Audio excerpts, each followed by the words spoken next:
ጸበል የተመላለሰ ለመጠጣት ፍቃደኛ የሚሆን ከሆነ እኔ ቮለንተር ሆኜ አመላልሰዋለሁ። እና ሆዴ ውስጥ ያመኛል፣ ልቤን ይነክሰኛል እና አሁን የሚያስፈልገኝ ምንድነው? የእናንተን እርዳታ ነው የምፈልገው። በራሱም ሃይማኖት ዱዓ እየተደረገለት ጸሎት እየተደረገለት ጸበል ቢጠመቅ ጸበል ቢጠጣ እርግጠኛ ነኝ የተጣባው መንፈስ ከላዩ ላይ ይሄዳል። ወደ ኢትዮጵያ እንድታስገቡኝ ነው የምፈልገው። እጄ እናቴ ጋር ዱዓ እንድታስደርግልኝ ነው የምፈልገው። ከመጣ በኋላ ግን ግዴላችሁ ምንም የሚያቃርብ ነገር ስለሌለ ጸበል ቢጠመቅና ይሄ ልጅ ጸበል አዘውትሮ ቢጠጣ አዘውትሮ ጸበል ቢጠመቅ ይሄ ልጅ ይድናል። ይሄን ያደረጉብኝን ሰዎች እርገሙልኝና ለኔ ደግሞ ዱዓ አድርጉልኝ ነው ያለው ልጁ። ባጭሩ ግን ሰው ከንቱ ሰው አፈር በሰው እንጀራ ላይ አፈር የምትረጩ በቻለው አቅም እጁን የሚዘረጋ ልጅ ነበረ። ለዛ ግን ያገኘው መልስ ምንድነው? በመድኃኒት መጥፋት ነው። እሱም ዘሴም ስቶሪ ነው ያለው። ምንድነው ቲክቶክ ዓለም ላይ የተተከለው መንፈስ? ሰላም ጤና ይስጥልን። በሀገር ውስጥና በመላው ዓለም የምትገኙ ቻናል ተከታታዮች የምንገኘው በአማራጭ ቻናላችን ወርቅ አፈራው 2 ላይ ነው። አሁንም እንግዲህ በጣም አስቀያሚ የሆነ ማህበራዊ ሚዲያን እያነጋገረ ያለ ወሬ ሰምተናል። ይሄውም ምንድነው? ጃፋር ኮሜዲ መታመሙን ሰምተናል። መታመሙን አይደለም ዋነኛው አጀንዳችን፣ ነገር ግን ከህመሙ ጀርባ ያለው እውነት ምንድን ነው የሚለው አሁን ብዙዎችን እያነጋገረ ነው። በነገራችን ላይ ይሄ መረጃ ከተለቀቀ በኋላ ነው እንጂ ይህን ልጅ እውነት ለመናገር አላውቀውም ነበር። በኋላ ግን ገብቼ የቲክቶክ አካውንቱን ለመመልከት ሞክሬያለሁ። ከ475,000 በላይ ተከታይ ያለው ልጅ ነው። የተለያዩ መዝናኛ ስፍራዎች ሆኖ የተለያዩ ማጅቢያ ሙዚቃዎችን እየለቀቀ በዳንስ እና የተለያዩ እንቅስቃሴዎችን የሚለቅ ልጅ ነው። እንደተመለከትኩት እንግዲህ ብዙዎችም ሲመሰክሩለት እንዳዳመጥኩት በጣም ዘናጭ የነበረ ልጅ፣ አሁንም አክቹዋሊ ዘናጭ የሆነ ልጅ ነው። እሱ አይደለም ቁም ነገሩ። አሁን ይሄንን ልጅ ምን አጋጠመው ነው? ምን አጋጠመው? እኔ እንደውም ቪዲዮ ተላከልኝና አይተዋለሁ የተባልኩ ሳየው ያ የተላከልኝ ቪዲዮ ከዚህ በፊት አላየሁትም ነበር እና እንግዲህ በማህበራዊ ሚዲያ ላይ በጣም ቫይራል ሆኗል። ይሄ ልጅ ታሟል፣ ሆስፒታልም ቢመላለስም መፍትሄ አላገኘም። ነገር ግን አንተ ከምትሰራው መርሃ ግብር ጋር አብረው ስለሚሄድ እስኪ ተመልከተው ተብሎ ነው የተላከልኝ እና እንደሰማሁትም አንዳንድ ቪዲዮዎች ላይም እንደተመለከትኩት ይሄ ልጅ የቅርብ ሰዎቹ መድኃኒት አብልተውት ለህመም እንደተዳረገ ነው የተነገረውና እንግዲህ አንድ ቲክቶክ ላይ እንደውም አንዲት እህት በጣም በብሽቀት ድምፅ የእሱን ፎቶ አስደግፋ የተናገረችው ነገር ብዙ መልእክት አለው ብዬ አስባለሁ። ምንድን ነው ያለችው? እንዴት ናችሁ? እንዴት ከረማችሁ? መተተኞች፣ ድግምተኞች ስትል ነው የጀመረችው። ስለዚህ መተተኞችና ድግምተኞች ከመቼውም ጊዜ በላይ በጣም እየበረከቱ መጥተዋል። በተለይ በቲክቶኩ ዓለም ላይ እናንተ ከምትጠብቁት በላይ ተንኮል፣ ሴራ እየተሰራ ነው። ምቀኝነት እየተስፋፋ ነው። ኤሊ ቲክቶከር ነው። የቲክቶክ ስሙ ጃፋር ኮሜዲ ይሰኛል። እንዳልኳችሁ ገብቼ ስመለከተው 475,600 ምናምን ተከታይ ያለው ልጅ ነው። ስለዚህ ብዙ ተከታዮች አሉት ማለት ነው እና ምንድን ነው የሆነው የሚለውን ነገር ሳጣራ እንግዲህ የተነገረኝ ነገር ነበር እና ጓደኞቹ መድኃኒት አብልተውት ነው ምናምን የሚል ነገር ሰማሁ። በኋላ ቪዲዮ ተላከልኝ እና ያንን ቪዲዮ ስሰማ በቃ የትኩረት አቅጣጫው ወደዛ እንደሆነ ገባኝ። እስኪ ለማንኛውም ይህንን ቪዲዮ ሰምተነው እንመለስ። ከስንት ጊዜ በኋላ የጃፈር ኮሜዲን ቪዲዮ ዞር ዞር ስላየሁና ምንድነው ይሄ ልጅ እስከዛሬ የት ሄዶ ነው? ለምንስ ይሄን ምስል ያዘ? ምን ገጥሞት ነው ብዬ ጆሮዬን ጣል አድርጌ ማዳመጥ። ከዛም ልጁ የሚያወራው ኦሮምኛ ነው የሚያወራው እና ለአንድ ወዳጄ ሼር አደረኩላት እንድተረጉምልኝ። የሰማሁት ነገር የነገረች ነገር ልብ የሚሰብር ነው። ሰው ከንቱ ሰው አፈር። ይሄ ልጅ እንግዲህ በአንድ ወቅት በጣም ዘናጭ የነበረ ራሱን ይጠብቅ የነበረ ልጅ፣ ተጫዋች የነበረ ልጅ፣ ፈገግታ የማይለየው ሰው፣ በዙሪያው የማይጠፋ ሰዎችን ሰፖርት የሚያደርግ በተለይ በሊቢያ የሚሄዱትን ሰዎች አሳዶ ነው ሰፖርት የሚያደርግ። አሁን እዚህ ላይ በጣም ተች የሚያደርገውን ነገር ከዚች አንደበት እንደሰማችሁት እንግዲህ ይሄ ልጅ የጠፋ ብዬ ነበረ እና ቪዲዮን ለአንድ ጓደኛ በኦሮምኛ ስለሚያወራ ለአንድ ጓደኛዬ ላኩላትና ተረጎመችልኝ። በጣም ልብ የሚነካ ነው። ሰው አፈር ነው። ይሄ ልጅ እንግዲህ የጠፋ ብዬ እንደውም ሳስብ ነበረ በጣም ደግ የነበረ ተጫዋች፣ ፈገግታ ከፊቱ የማይጠፋ በጣም የሚገርመው ደግሞ በጣም ደግ የሆነ ብዙዎችን የሚረዳ በተለይ ሊቢያ ላይ ተሰደው ስቃይ ውስጥ ያሉ ወገኖችን አሳዶ የሚረዳ ልጅ ነው እና እንግዲህ ብዙ ጊዜ ደጎች አይበረክቱም። በተለይ በዚህ ዘመን እንግዲህ የአጅሬው መንፈስ በጣም እየተወራጨ እያየለ ስለመጣ ለጊዜውም ቢሆን ይሄ የደጋጎችን መንፈስ አይ ቲንክ ከቨር እያደረገው ይመስለኛል ለጊዜው። በኋላ ግን ያው ታሪክ ይገለበጣል አትጠራጠሩ። እና ደጋጎች ናቸው አሁን እየተጎዱ ያሉት እና ይሄም ልጅ እንግዲህ እንደተመሰከረለት የሚያውቁት እንደተናገሩት ይችን ልጅም ጨምሮ በጣም ብዙዎችን የሚረዳ ከራሱ አንደበት ሰምቼዋለሁ። በኋላ ቪዲዮን አስደምጣችኋለሁ። እሱም ሲናገር እንግዲህ እኔ ከአንድ ሺህ በላይ ለሚሆኑ ሰዎች ደርሼ የነበርኩኝ ነው ያለው። እንግዲህ ይሄ ልጅ በጣም ብዙ ሰዎችን ይረዳ ነበረ ማለት ነው እና እንዲህ አይነት ደጋግ ልጆች እንዲህ አይነት ቲክቶክ ላይ ብቅ ያሉ ማንም ሰው ጥግ የማይደርሱ በራሳቸው መንገድ እየሰሩ ያገኙትን ነገር ለሌሎች ሰዎች የሚያካፍሉ ልጆች ናቸው የተጎዱ የመጡት እና ከነዚህ መካከል አንዱ ነው ማለት ነው ጃፈር ኮሜዲ። ነገር ግን አሁን የገጠመው ነገር እሱም ከአንደበቱ ሲናገር እንደሰማሁት ልቤን ይነክሰኛል፣ ሆዴ ውስጥ የሚሰማኝ ነገር አለ። ስለዚህ ወደ ኢትዮጵያ ልመለስና እርዱኝ ወገኖቼ፣ እናቴ ዱዓት አድርግልኝ ነው ያለው። አዎ ጸሎት በጣም ጥሩ ነው። እኔ ደግሞ እዚህ ላይ ልጨምር የምፈልገው እንደዚህ አይነት መርሃ ግብር እንደሚሰራ ሰው ልጨምር የምፈልገው ነገር ምንድን ነው? እንደተባለው ይሄ ልጅ ለመተት ለድግምት የተጋለጠ ከሆነ እንግዲህ ልጁ የእስልምና እምነት ተከታይ ይመስለኛል። በርካታ የእስልምና እምነት ተከታይ ወንድሞቻችን እህቶቻችን ጸበል ሲጠመቁ አይቻለሁ። ችግር የለውም። ስለዚህ የልጅ መጥቶ በራሱም ሃይማኖት ዱዓ እየተደረገለት ጸሎት እየተደረገለት ጸበል ቢጠመቅ ጸበል ቢጠጣ እርግጠኛ ነኝ የተጣባው መንፈስ ከላዩ ላይ ይሄዳል። ስለዚህ ይሄ ልጅ የተደረገበት የሰው እጅ ስለሆነ የተደረገበት በምግብ ስለሆነ ተሰርቶ የተሰጠው ወደ ኢትዮጵያ ከመጣ ያንን መንገድ ቢከተል የሚል ሀሳብ አለኝ። እቺት የምትናገረውን ግን እስኪ አሁንም ሰምተን እንመለስ። ቤቱ ይቀበላቸዋል፣ ያመቻችላቸዋል፣ ወደሚፈልጉት ሀገር ይሸኛቸዋል እና ላይቭ ላይ ይሄን ነገር ብዙ ነገር እናያለን ስለሱ መልካምነት እና ለረጅም ጊዜ ጠፍቶ ነበረ። እንግዲህ እንደውም ይህንን ቪዲዮ እሷ ስትናገር ሰማሁኝ እንጂ እሱ የተናገረው ቪዲዮ ላይ ወይ ተቆርጦ ስለደረሰ ሊሆን ይችላል። ከእሷ አንደበት እንዳረጋገጥኩት ግን ይሄ ልጅ እንግዲህ ለረጅም ጊዜ ነው ጠፍቶ የመጣው። ሲመጣ ሰውነቱ ቀንሷል፣ ኪሎ ቀንሷል። እሱም አንደበቱ እንደተናገረው እንግዲህ ኪሎ በጣም ቀንሷል ነው ያለው እና ጓደኞቼ መድኃኒት አበሉኝ ነው ያለው ልጅቷን እንደተናገረችው። እንግዲህ ይሄ ልጅ እንግዳ ቤቱ ተቀብሎ የሚያስተናግድ ሲሄዱ የሚሸኝ ልጅ ምን በወጣው ምን ስላደረገ ነው መድኃኒት የሚያበሉት? ቅናት ነው፣ ምቀኝነት ነው። የዛሬ ዘመን ሰው እኔ አንድ ሰው አንዴ ምን አለኝ፣ ሰውየው ባለሀብት ነው፣ ከአንድም የሁለት የሶስት ገራዦች ባለቤት ነው፣ ሌላም ኢንካሞች አሉት እና አንዴ ከአንድ ጓደኛ ጋር የሆነ ሰው ከእሱ ጋር ስራ እንድንሰራ አገናኘንና በጣም ተቀራረብን ከዚህ ሰው ጋር ማለት ነው። እና ያኔ እኛ ፕሪንቲንግ ሚዲያው ላይ ነበርኩኝ። ስለዚህ ይሄ ሰው ፕሪንቲንግ ሚዲያውን መቀላቀል ስለፈለገ ፍላጎቱ ስለነበረው ገንዘብ መድቦ እዛ ሙያ ውስጥ መግባት ፈለገና እኔንና አንድ ጓደኛዬን ዛሬ ውጭ ሀገር የሚኖር ጓደኛ ሰዎች አገናኙት፣ አወራን። ከዛ በቃ ቤተሰብ ሆነን።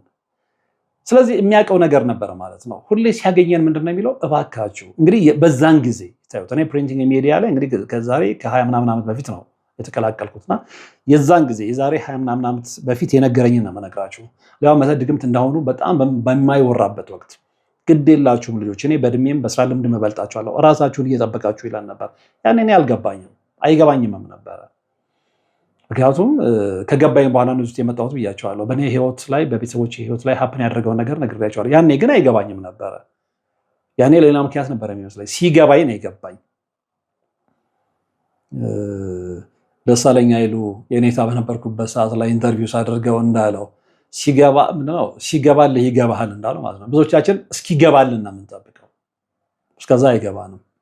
ሲገባልን ግን እንነቃለን። እና ያ ሰው ምንድን ነው ያለን እንግዲህ እሱ የራሱ የህይወት ኤክስፒሪየንስ ያስተማረው ነገር አለ ማለት ነው። የኛ ሰው ማለት ሀበሻ ነው ማለት ነው። በድፍረት ነው የምናገረው።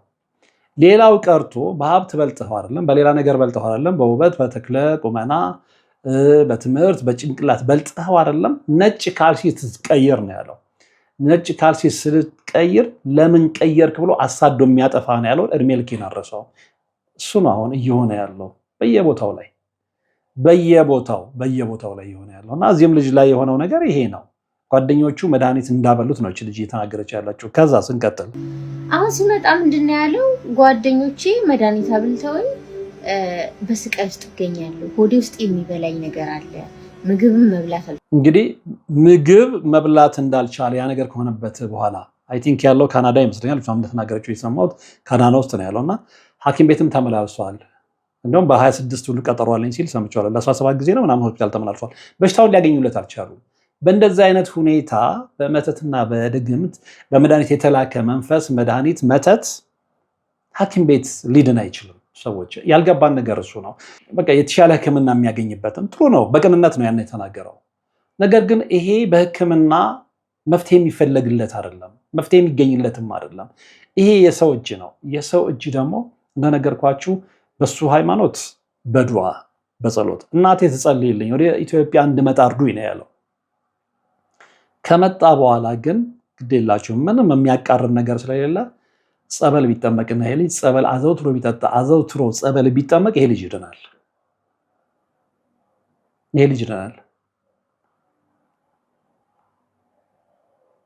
ፍቃደኛ የሚሆን ከሆነ አዳን ነው። የሱን ኢንተረስት አላቅም፣ የሱን ፍላጎት አላቅም። ኦፍኮርስ የተናገረው ነገር አለ። እናቴ ጋር መጥቼ እናቴ ጋር ዱዓ ይደረግልኝ ያለው። ምናልባት ግን ፍቃደኛ ከሆነ ጸበል ለመጠመቅ ጸበል እየተመላለሰ ለመጠጣት ፍቃደኛ የሚሆን ከሆነ እኔ ቮለንተር ሆኜ አመላልሰዋለሁ። ፍቃደኛ ከሆነ ብዙ ልጆችን የሚረዳ ብዙ ልጆችን የሚያግዝ እሱም ከአንደበቱ እንደሰማነው ከ1000 በላይ የሆኑ ሰዎችን ተቀብሎ የሚያስፈልጋቸውን የሚያደርግ ልጅ ምህት እንደመሰከረችለት ለስንት ሰው የተረፈ ልጅ በእንደዚህ አይነት ሁኔታ በምቀኝነት በጓደኞች መድኃኒት በልቶ እንደዚህ መሆኑን መመልከት ደጋግ ሰዎችን ማየት ያሳምማል። ሰዎች ያሳምማል። ነግሬያቸዋለሁ። እንደዚህ አይነት መርሃ ግብር ለምን እንደምሰራ ደጋግሜ ነግሬያቸዋለሁ። አሁን አልደግመውም።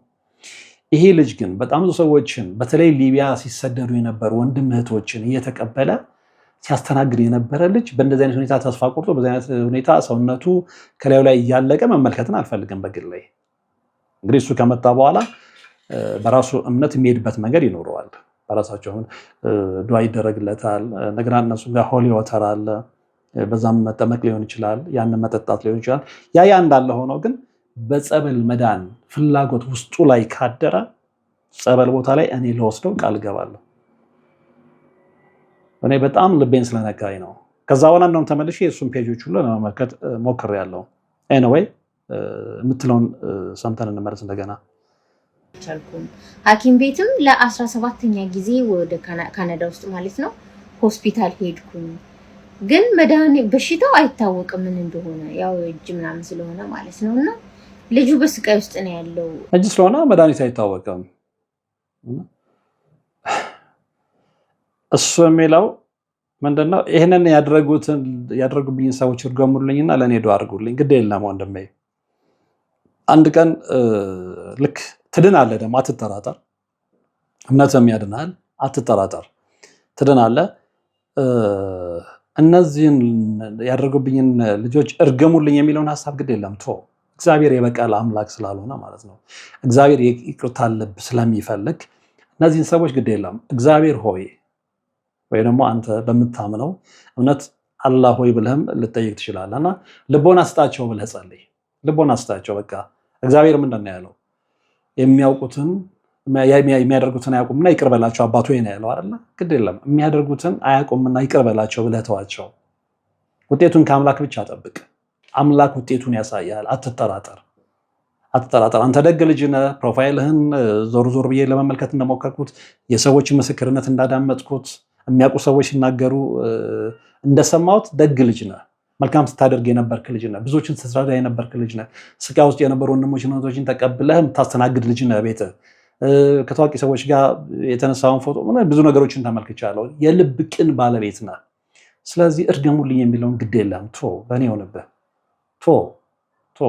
እግዚአብሔር ቅን ልቦና ስለሚፈልግ እንደውም አንተ ደስ ብሎ የምትመለከተው ምንድነው? አንተ በንጹህ ልብ ይቅር ብልሃቸው አንተ ድነህ አንተ የተሻልክ ሰው ሆነ አሁን ካለ የሰው መውደድ በላይ እግዚአብሔር የሰው መውደድ ሰጥቶ የተሻለ ስራ አውትሻይን አድርጎልህ መመልከት ነው እና ያ እንደሚሆን ደግሞ አትጠራጠር፣ ትድናለህ። ስለዚህ እርገሙልኝ የሚለውን ተውና ጸሎት ላይ ብቻ ትኩረት አድርግ። ይሄ ወንድማዊ ምክሬ ነው። ይህን ያደረጉብኝን ሰዎች እርገሙልኝና ለእኔ ደግሞ ዱዓ አድርጉልኝ ነው ያለው ልጁ። ባጭሩ ግን ሰው ከንቱ፣ ሰው አፈር፣ በሰው እንጀራ ላይ አፈር የምትረጩ፣ የሰው እንጀራ የምትገለብጡ፣ የሰው መኖር አስጨንቋችሁ። በነገራችን ላይ እነዛ ሰዎች ስኬታቸውን ማየት አሟችሁ ሳይሆን እናንተ የተቀመጣችሁበት ድንጋይ ላይ እንዲቀመጡ ስለምትፈልጉ ብቻ ነው ይሄን የምታደርጉት። በሰው እንጀራ ላይ አፈር የምትደፉት። ዛሬ ላይ ደስተኛ ልትሆኑ ትችላላችሁ፣ የምትፈልጉት ነገር አድርጋችሁ ያሰኩ ስለወደቀላችሁ ማለት ነው። ግን እዛኛውም ዓለም አይደርስም። እዚሁ ነው ዋጋ የምትከፍሉት። እኔ በጣም ብዙ ሰዎች አውቃለሁ በሰው ህይወት የቀለዱ ሰው ላይ ብዙ ነገር አፈር የረጩ ሰዎች። እነሱ ቤታቸው ሞልቶ ምግብ እንዳይበሉ፣ ዘይት የሌለው ሽሮ እንዲበሉ፣ ብሩን የሚመጣላቸውን ገንዘብ በሙሉ በልጆቻቸው ሕክምና እንዲያሳልፉ እንዲያወጡ የተደረጉ በጣም ብዙ ሰዎች አሉና ዛሬም ነገ የምላችሁ ነገር መልካምነት ይቀድማል። የእናንተን ርዝቅ ማንም አይወስድባችሁም። የሰው እንጀራ ላይ አፈር መነስነስ ደብል ትሪፕል ነው ዋጋ እንድትከፍሉ የሚያደርጋችሁ። ይህንን ወጣት እንደዚህ ያደረጋችሁት የእጃችሁን ደግሞ የፈጠራችሁ ይስጣችሁ ነው የምላችሁ። ግን በጣም የሚያስጠላው ምንድነው? ይሄ ልጅ ምን አደረገ? እንግዲህ አሁን እነማንም የሆኑ እነማን የቅርብ ሰዎቹ ናቸው ሊሆኑ የሚችሉት። በመድኃኒት በምግብ እንግዲህ አውትሻይን ስላደረገ ብዙ ተከታይ ስላገኘ ሰው ስለወደደው ነው። ሌላ ምንም ሊሆን አይችልም። ዘናጭ ልጅ ስለሆነ አይተነዋል። እንደውም አንድ ከማጋ ነው የሆነ ቦታ ላይ ያየሁት ሰውነቱ በጣም ገርሞኛል። በጣም ወፍራም ልጅ ነበረ። ከዝንጥ ያለ ልጅ ስታይሊሽ የሆነ ልጅ ነበረ። ግን በቅርብ ሰዎቹ መድኃኒት ስላደረጉበት ብዙ ነገሮቹ የተበላሸበት አሁን የጨነቀው ልጅ ወደ ሀገሩ መምጣት የሚናፍቅ ልጅ ሆኖ የተመለከት ነው። እና ይህንን ስመለከት ምን ትዝ አለኝ መሰላቸው? በጣም በሚገርም ሁኔታ ይሄ የቲክቶክ ዓለም በጣም የተመታ ዓለም ነው። እኔ ይቅርታ አድርጉልኝና በአብዛኛው ማለት ነው፣ ሙሉ በሙሉም ቢሆን በአብዛኛው የተመታ ነው። ይህንን እምላችሁ ለመሰለ አብዛኛው የማይሆን ነገር የምንሰማው እዛ ኤሪያ ላይ ነው። የምታስታውሱ ከሆነ ብዙዎቻችሁ የቲክቶከሩ የአቤሴሎምን ጉዳይ የምናስታውሰው ነው። ይሄም ልጅ በጣም በሚገርም ሁኔታ እንደ ጃፋር ኮሜዲ ሰው የሚወድ የአካባቢውን ሰዎች የሚረዳ እናቶችን የሚረዳ እቃ ተሸክመው እንኳን ሲያገኛቸው እቃ ተሸክሞ ተቀብሏቸው ቤታቸው ድረስ የሚያደርስ በቻለው አቅም እጁን የሚዘረጋ ልጅ ነበረ። ለዛ ግን ያገኘው መልስ ምንድን ነው? በመድኃኒት መጥፋት ነው። እሱም ዘሴም ስቶሪ ነው ያለው። ምንድን ነው ቲክቶኩ ዓለም ላይ የተተከለው መንፈስ? እንደዚህ አይነት መንፈስ ይወጋ። ምንድን ነው የሚባለው? በእግዚአብሔር ኃይል ይሰበር፣ በሰማዕቱ በቅዱስ ጊዮርጊስ ስም ይሰበር፣ በመድኃኒዓለም ስም ይሰበር። ከምሬ ነው የምላችሁ። ምንድን ነው እዚህ ውስጥ ያለው ነገር? ዘሴም ስቶሪ ነው እዚህም ጋር እየሰማ ያለሁት።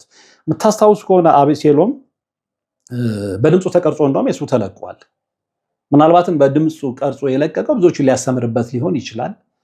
የራሱ ምክንያት ስላለው ሊሆን ይችላል። ያም ልጅ እንግዲህ መድኃኒት ከተደረገበት በኋላ ሰውነቱ እየጨመረ ሄዶ ተሰቃይቶ ነው የሞተው። በምን? በመተት። እናትየው ሰዎች ጠርተዋቸው የነገሯቸውን ነገር ሁሉ ይፋውጡታል። እናቴ ዛሬ ማዘሬ ተጠራች ብለው ነው የሚጀምረው። ያን ፕሮግራሙን ስሰራ ድምፁን ሁላ ሰምቻቸዋለሁ። እናቴ ተጠራችና ተነገራት፣ ትንቢት ተነገራት ነው ያለው። ልጅ ዛሬ ጥንቁላት ተሰርቶባታል አሏት ብሎ ነው የሚናገረው። እንግዲህ እነዛ ሰዎች ያወቁበት የራሳቸው መንገድ ሊኖር ይችላል። እና ይሄ ልጅ ማለት አቤሴሎም በ23 ዓመቱ ነው እንግዲህ ብዙ መስራት በሚችልበት እድሜው የተቀጨው። እሱም ተናግሯል። ወደፊት ሚሊዮነር እሆናለሁ ብሎ ሲጓጓ የነበረች መሆን የሚችል ልጅ ነበረ። ብዙ ተከታዮች የነበሩት ልጅ ነበረ። ስራዎቹ ተቀባይነት ያላቸው ልጅ ነበረ። ነገር ግን ምቀኞች በምቀኝነት ሊያውም የሚረዳቸው ሰዎች እኮ እናንተ አግኝታችሁ ከምትረዷቸውና ደህንነታቸውን ከምትቀርፉላቸው ይልቅ እነሱ በደህንነታቸው እዛው ላይ ስታክ አድርገው ቆይተው እናንተ ጭራሽ ባታገኙ ነው የሚመርጡት። እንዴቱ ነው የሚሻለው? እኔ አልፎልኝ ዙሪያ ያሉትን ሰዎች ብረዳ ይሻል እንዴ?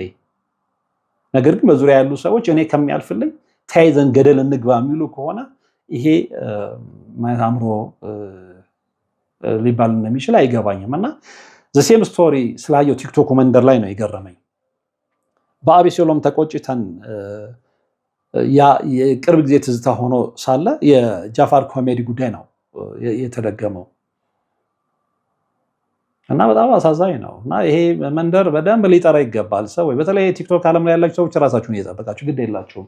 እርስ በርስ መጠፋፋቱ ጀምሯል። በሌላ አይደለም፣ በጦር መሳሪያ አይደለም፣ በመተና በድግምት መጠፋፋቱ በጣም ውስጥ ለውስጥ እየሄደ ነው። እና እባካችሁ በተለይ በመተት አሰራር ላይ ብዙ ነው የሌላችሁ ልጆች ራሳችሁን እየጠበቃችሁ የምትበሉት ምግብ ላይ የምትጠጡት ምግብ ላይ ተጠንቀቁ። ይሄ ልጅ እንግዲህ እንደሰማነው ካናዳ ነው አይ ቲንክ የሚኖረው፣ እዛ ነው ይሄ ነገር ሀፕን ያደረገው። ስለዚህ ቦታ አይመርጥም ነገሮች። ስለዚህ እናንተ አውትሻን እያደረጋችሁ በሄዳችሁ ቁጥር ቅርባችሁ ያለ ሰው ነው የሚነሳባችሁና እባካችሁ ጥንቃቄ አድርጎ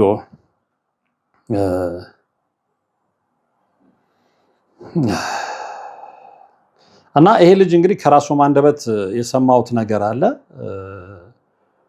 እንግዲህ ይቺ ልጅ በዚህ አይነት ሁኔታ መልእክት አስተላልፋ ሰምተናታል። የሆነውን ነገር ከራሱ አንደበት ደግሞ ምን አለ የሚለውን ነገር እንስማ። ሰላም፣ እንዴት ናችሁ ውድ ኢትዮጵያውያኖች? ይህ ነገር ብዙ ሰዎች እንዲሰማም አልፈለኩም ነበረ። ለዛ ነው በኦሮምኛ የሰራሁት። አሁን ግን ብዙ ሰዎች በኦሮምኛ ወይም በአማርኛ እያስተረጎሙ ቪዲዮ እየሰሩ ነውና በጣም ረጅም ጊዜ ደብቄ ራሴን እያስታመምኩኝ ነበረ።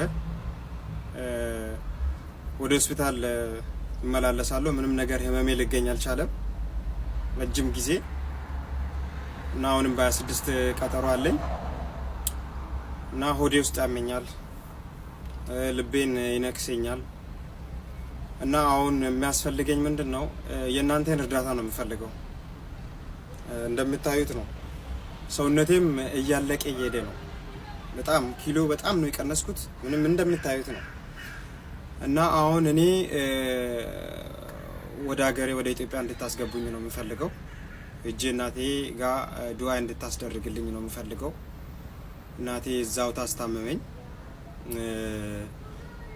እንድትረዱኝ ነው የምፈልገው ኢትዮጵያኖቼ።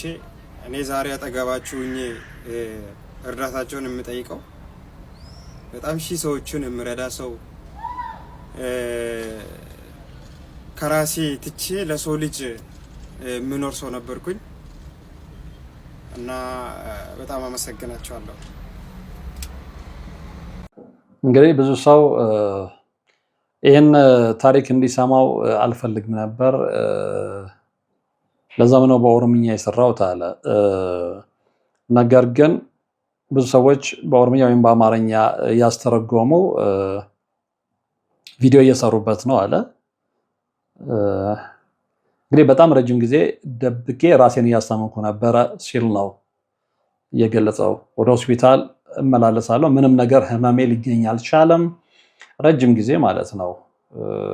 አሁንም በ26 ቀጠሮ አለኝ ነው ያለው። እንግዲህ ምልክቱ ምንድነው? ሆዴ ውስጥ ያመኛል፣ ልቤን ይነክሰኛል ነው ያለው። ያው የእጅ ስራ እንደሆነ ይታወቃል። አሁን የሚያስፈልገኝ የእናንተን እርዳታ ፈልጋለሁ ነው የልጅ ያለው። እንግዲህ ሰውነቴ በጣም እያለቀ እየሄደ ነው፣ ኪሎ በጣም እየቀንሻለሁ ነው እንደምታዩት ነው ያለው። እንግዲህ በፊት የሚያውቁ ያውቁታል። ስለዚህ አሁን እኔ ከእናንተ የምፈልገው ምንድነው? ወደ አገሬ ወደ ኢትዮጵያ እንድታስገቡኝ ነው። ሄጄ እናቴ ጋር ዱዓ እንድታደርግልኝ ጸሎት እንድታደርግልኝ ነው የምፈልገው። እናቴ እዛው ታስታመመኝ የሚል መልእክት ነው፣ እንድትረዱኝ ነው የምፈልገው ሲል ነው የተናገረው። እና እንግዲህ እኔ ዛሬ እናንተ ፊት ሆኜ እርዳታችሁን የምጠብቀው በጣም ብዙ ሰዎችን በሺህ የሚቆጠሩ ሰዎችን የምረዳ ሰው ነበርኩ። ከራሴ ትቼ ከራሴ አልፌ ለሰው ልጆች የምኖር ሰው ነበርኩኝ። ዛሬ ግን ይሄ ነገር አጋጥሞኛል ነው። ስለዚህ እርዱኝ ነው። ኤኒዌይ እንግዲህ ቀደምም እንደተናገርኩት ነው አሁን እየተጠቁ ያሉት በጣም የዋህ ሰዎች፣ በጣም ደግ ሰዎች ናቸው። እርኩሶችና አካይስቶቹማ ለጊዜውም ቢሆን አባታቸው እየረዳቸውም ቢሆን እድሜያቸው የቀጠለ ሊመስላቸው ይችላል። መጨረሻ ላይ ግን ዋጋ ይከፍላሉ፣ አትጠራጠሩ። ይሄንን በእርግጠኝነት ነው የምነግራችሁ። ለጊዜው ሰው ላይ ተንኮል የሚያደርጉ መድኃኒት የሚያደርጉ በመድኃኒት የሚያበሉ መተት የሚልኩ ምናምን በዋናው ቻናሌ ላይ አንድ ነገር የሰራሁት ፕሮግራም ነበረ። ባለታሪኬ የነገረችኝ በጣም የቅርቧ ሴት ነው የወንድሟ ሚስት። እሷ ነፍሰ ጡር በነበረችበት ሰዓት ላይ ቋንጣ ይዛ መጣች። ቋንጣ በላቻት። ያ ቋንጣ ተቀየረ፣ ወደ አውሬነት ተቀየረ። እቺ አውሬ ነው የወለደችው። እንዲህ አይነት ታሪክ ሰቅጣጭ ታሪኮችን የምንሰማበት ጊዜ ላይ ነው ያለ ነው እና እንዲህ ነገር አይደረግም ብላችሁ የምታስቡ ሰዎች ተው። በራችሁን እስኪያንኳኳ አትጠብቁ። እለት ከእለት የምንሰማቸው ነገሮች ያንን እያመለከቱን ነው። ይሄው እየወጡ እኮ ነው። ጃፋር ኮሜዲ የአቤሴሎምን ጉዳይ ነግሬያችኋለሁ። ሁለቱም ልጆች ገና በወጣትነታቸው ነው አታክ ምንድነው ጥቃት የገጠማቸው። አቤሴሎምን በሞት አጥተነዋል። እንዲህ አይነት ነገር ደግሞ ሌሎች ቲክቶከሮች ላይ፣ ሌሎች የሚሰሩ ሰዎች ላይ፣ ሌሎች ሰዎች ላይ የማይደርሱ ብቻ አይደለም። በነገራችን ላይ ሰዎችን በደግነት የሚረዱ ሰዎች ላይ ይሄ ነገር ሀፕን እንዲያደርግ አንፈልግም። ስለዚህ እዚህ የተረገመ ተግባር ውስጥ ያላችሁ ሰዎች እባካችሁ ለጊዜው ነው እንጂ ዋጋ ትከፍላላችሁ። ጆሮ ካላችሁ ስሙ፣ ልቦና ካላችሁ አድምጡ። ዋጋ ትከፍላላችሁ፣ አትጠራጠሩ። ደግ ሰውን የጎዳ ሰው እግዚአብሔር ዝም ብሎ አይመለከተውም። እግዚአብሔር እንደ ሰው ስላልሆነ ነው፣ የራሱ ታይም ስኬጁል ስላለው ነው። ሁሌም እንደምለው በሰው የጊዜ ቀመር አይደለም እግዚአብሔር የሚመራው፣ በራሱ የጊዜ ቀመር ነው የሚመራው። ስለዚህ በራሱ የጊዜ ቀመር ተመርቶ ትክክለኛ የፍርድ ቀን ላይ ሲደርስ መቼም ወደኋላ ልትመልሱት የማትችሉትን ፍርድ ነው የምታገኙትና እባካችሁ ምንም ያላደረጓችሁ የረዷችሁ፣ ያገዟችሁ፣ የደገፏችሁ ሰዎች አውትሻይን ስላደረጉ ሰዎች ስለወደደዋቸው ብዙ ተከታዮች ስላፈሩ ብቻ በእንደዚህ አይነት ተንኮል አትምጡባቸው። ስለማያዋጣ ማለት ስለማያዋጣና ጃፋር አይዞህ፣ እግዚአብሔር ካንተ ጋር ይሁን። አይ ቲንክ የተሻለ ነገር እንሰማለን ብዬ አስባለሁ። ተሽሎ ወደ ቀድሞ ጤንነት ተመልሰ እናገኘሃለን የሚል ሙሉ ተስፋ አለኝ። እግዚአብሔር ካንተ ጋር ይሁን ማለት ነው የምፈልገውና ለፕሮግራሜ ተከታታዮች ደግሞ እባካችሁ እንዲህ አይነት ነገር ውስጥ ያሉ ሰዎችን በተቻላችሁ መጠን የምታውቋቸውን ሰዎች ምከሯቸው። የሚሰሟችሁ ከሆነ በጸሎት አግዟቸው። እሱም መምከር ብቻ አይደለም፣ በጸሎት አግዟቸው። ለራሳችሁ ጸሎት ስታደርጉ ለእንደዚህ አይነት ሰዎችም እግዚአብሔር ሆይ ልቦና ስጣቸው እያላችሁ ጸልዩላቸው። ጸሎት የሚያሸንፈው ኃይል ስለሌለ ማለት ነውና እንግዲህ የዛሬው መርሃ ግብሬ በጃፋር ኮሜዲ ላይ ያተኮረ ነው። እርግጠኛ ነኝ አሳዛኝ የሆነ ስቶሪ ነው። በብዛት ማህበራዊ ሚዲያው እየተቀባበለ ነው። ስለዚህ በእነዚህ አይነት መርሃ ግብር ከመስራቴ አንጻር እኔም የበኩሌን ልበል ብዬ ነው የጃፋር ኮሜዲን ጉዳይ ርዕስ አድርጌ የመጣሁት። በቀጣይ በሌላ መርሃ ግብር ነው የምንገናኘው። እስከዛው ግን በያላችሁበት ሰላም